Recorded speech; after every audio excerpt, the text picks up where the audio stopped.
MSc fourth semester में हम organic synthesis chemistry की स्टडी कर रहे थे। ऑर्गेनिक सिंथेसिस में हमें जो पढ़ना है एमीन ग्रुप रेट्रोसिंथेसिस पढ़ना है, एमीन ग्रुप का सिंथेसिस पढ़ना है।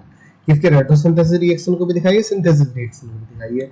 मैंने लास्ट लेक्चर में जो बताया था फंक्शनल ग्रुप इंटरकन्वर्जन की हम स्टडी कर रहे थे। जो हमारा टॉपिक था ना फंक्शनल ग्रुप इंटरकन्वर्जन था, एफजीआई फंक्शनल ग्रुप इंटरकन्वर्जन। मैंने लास्ट लेक्चर में ये सब पढ़ा दिया था, इसका स्क्रीनशॉट ले लीजिए चाहो तो। ये मैंने पढ़ाया था, ये ठीक है, ये पढ़ा दिया था। फिर उसके बाद मैंने ये वाला भी लास्ट लेक्चर में पढ़ा दिया था, ये वाला टॉपिक भी। उसमें मैंने एक एग्जांपल ले लिया था बेंजोकेन, जो लास्ट टाइम लिया था ना, सिर्फ एक एग्जांपल लिया था, बेंजोकेन लिया था। बेंजोकेन का रेट्रोसिंथेसिस दिखाया था, तो इसका कंप्लीट रेट्रोसिंथेसिस दिखाया था। इसका कंप्लीट रेट्रोसिंथेसिस रिएक्शन मतलब डिस्कनेक्शन अप्रोच किस तरीके से होता है। यहाँ उसका सिंथेसिस रिएक्शन दिखा दी थी बेंजोकेन की है। तो उसके बाद जो हमारा सेकंड एग्जांपल था, इसमें हमें सेकंड एग्जांपल लेना था, जो एमीन ग्रुप लेना था कि retrosynthesis of amine group and synthesis of amine group. पहले रेट्रोसिंथेसिस रिएक्शन दिखाइए, फिर उसकी सिंथेसिस रिएक्शन दिखा दीजिए, सेम जैसे हमने बेंजोकाइन में किया है। तो अब हम यहाँ पे एक एमीन ग्रुप ले लेते हैं जिसका RCH2 NH CH3। यहाँ पे क्या हुआ, डायल्किल एमीन हुआ। यह एमीन है तो इसका मतलब कि ये पेप्टाइड है। Retrosynthesis CnH2 amide, amide group present होता है, CnH2 एमाइड ग्रुप अगर प्रेजेंट होता तो ये हाँ पॉलीपेप्टाइड पॉलीमर है, पॉलीफॉर्म है ना। RCH2 NH फिर यहाँ पे CH2 आ जाएगा, NH आ जाएगा, NH के हाँ तो पॉली कंपाउंड ये हमने यहाँ पे ले लिया जो एमीन ग्रुप लिया। इसका हमें रेट्रोसिंथेसिस दिखाना होता है, RCH2 NH CH2 या CH3 CH2 NH CH2 बीच में एक एमीन ग्रुप लिया, दोनों साइड में हमने एल्किल ग्रुप ले लिया। आपके थी RNHR। तो ये वाला हमें इसकी रेट्रोसिंथेसिस जैसे रिएक्शन दिखानी होती है, या तो हम डिस्कनेक्शन इस साइड से कर सकते हैं या डिस्कनेक्शन इस वाले कार्बन नाइट्रोजन से, इस वाले कार्बन नाइट्रोजन। ठीक है, कार्बन नाइट्रोजन का यहाँ पे डिस्कनेक्शन कराइए।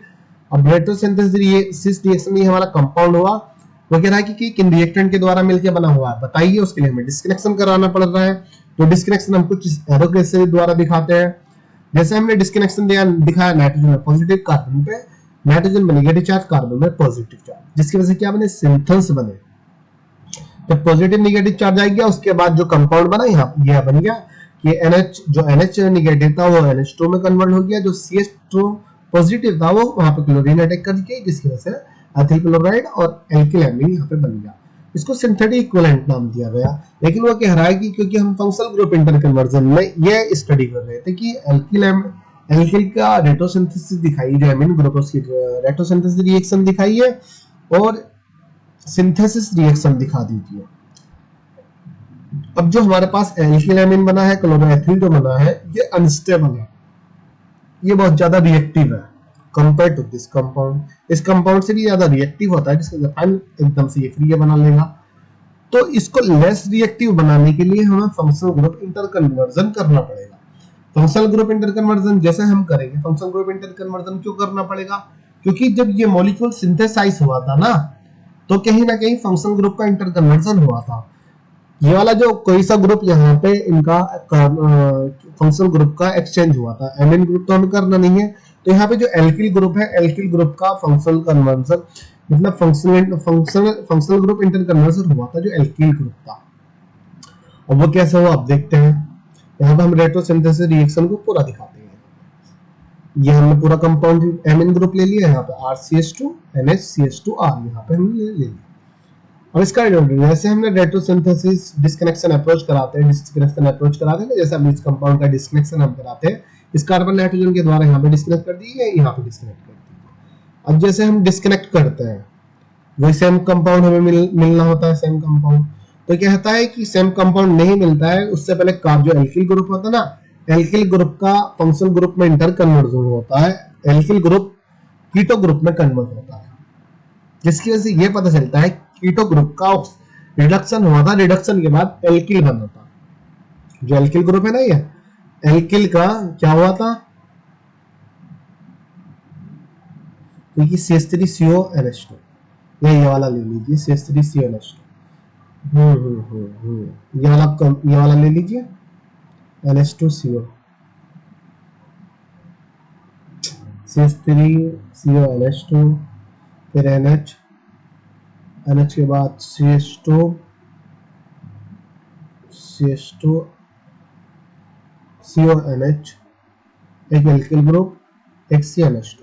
तो ये वाला नहीं, डिस्कनेक्शन यहां से दिखाइए आप, ये वाला डिस्कनेक्शन ना दिखा के यहां से दिखाइए, नाइट्रोजन तथा एल्किन के बीच में जैसे डिस्कनेक्शन आप दिखाते हो। ये डिस्कनेक्शन CH2NH2 है ना, CH2NH2 क्लोरोएथिल यहाँ पे बन रहा है, क्लोरोएथिल तो यहाँ पे बन गया, ठीक है, बन गया, कोई दिक्कत नहीं है।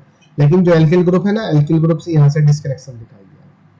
लेकिन अगर यहाँ से डिस्कनेक्शन दिखाओगे बात तो तब भी वही है, कंपाउंड तो यही बन रहा है, लेकिन ये नहीं बनेगा, ये नहीं बनेगा, ये नहीं बनेगा, हाँ ये नहीं बनेगा डिस्कनेक्शन। जैसे हमने यहाँ से डिस्कनेक्शन दिखाया, अब डिस्कनेक्शन दिखाने से पहले हमें अनस्टेबल मिल रहा था, जिसकी वजह से ये वाला एल्किल ग्रुप हमें कीटो ग्रुप में कन्वर्ट करना पड़ेगा। कीटो ग्रुप में वही सेम चीजें, कीटो ग्रुप का कहीं रिडक्शन हुआ होगा तब वह एल्किल ग्रुप में कन्वर्ट हुआ होगा।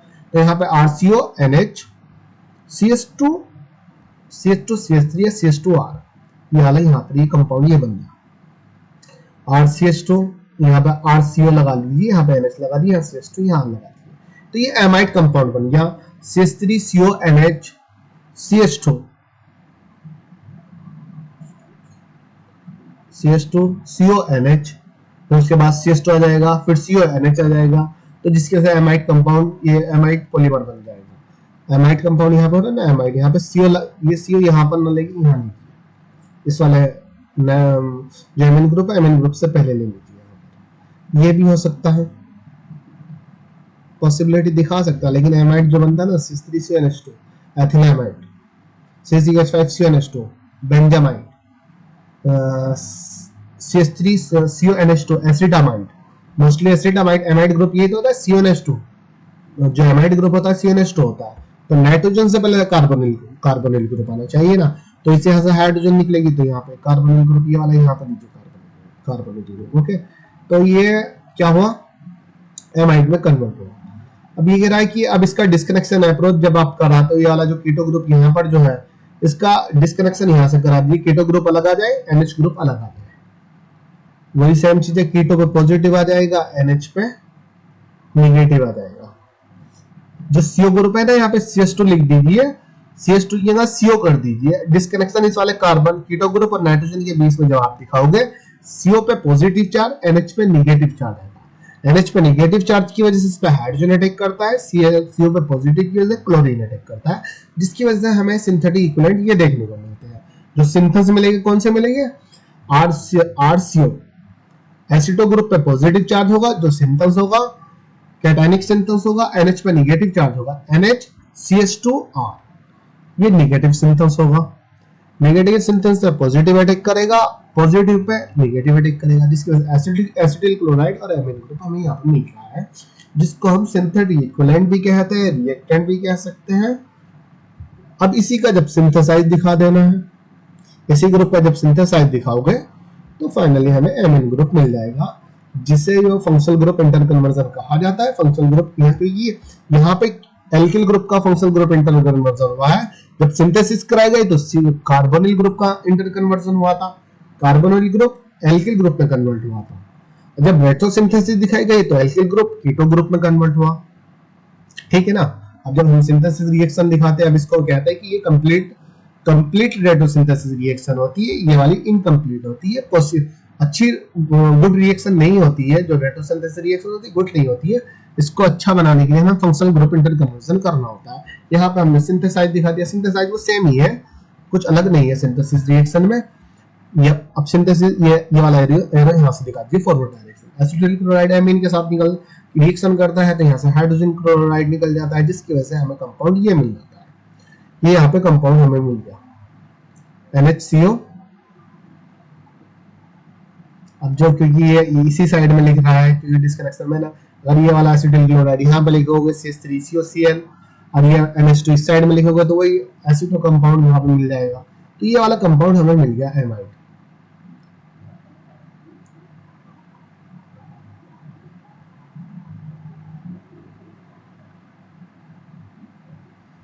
ठीक है, एमाइड। और एमाइड का रिडक्शन जैसे हमने कराया, तो ये ऑक्सीजन यहाँ से रिमूव हो गया, ऑक्सीजन जैसे रिमूव होता है तो इस कार्बन के साथ 2 हाइड्रोजन उठा के अटैच हो जाती है ये।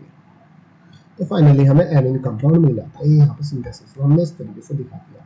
फर्स्ट स्टेप में एमीन ग्रुप एसिटिल क्लोराइड के साथ रिएक्ट करने पर एसिड अमाइड बनाता है, CONH CH2R, यहाँ पे CH2 उसके बाद आ रहा है एमाइड बनाता है। फिर एमाइड जैसे बनाता है इसका जैसे रिडक्शन कराया जाता है लिथियम एल्यूमिनियम हाइड्राइड के प्रेजेंस में, जो एमाइड जो कीटो ग्रुप होता है एल्केन में कन्वर्ट हो जाता है। टारगेट हुआ, चलिए कंप्लीट हुआ। Importance of order events in organic synthesis, ये ऑर्गेनिक है यहाँ से इन बोला है कि ऑर्डर इवेंट्स ऑर्गेनिक सिंथेसिस में महत्व बताइए कि क्या ऑर्डर इवेंट्स का क्या महत्व है ऑर्गेनिक सिंथेसिस में। तो इसको हम नेक्स्ट लेक्चर में पढ़ते हैं।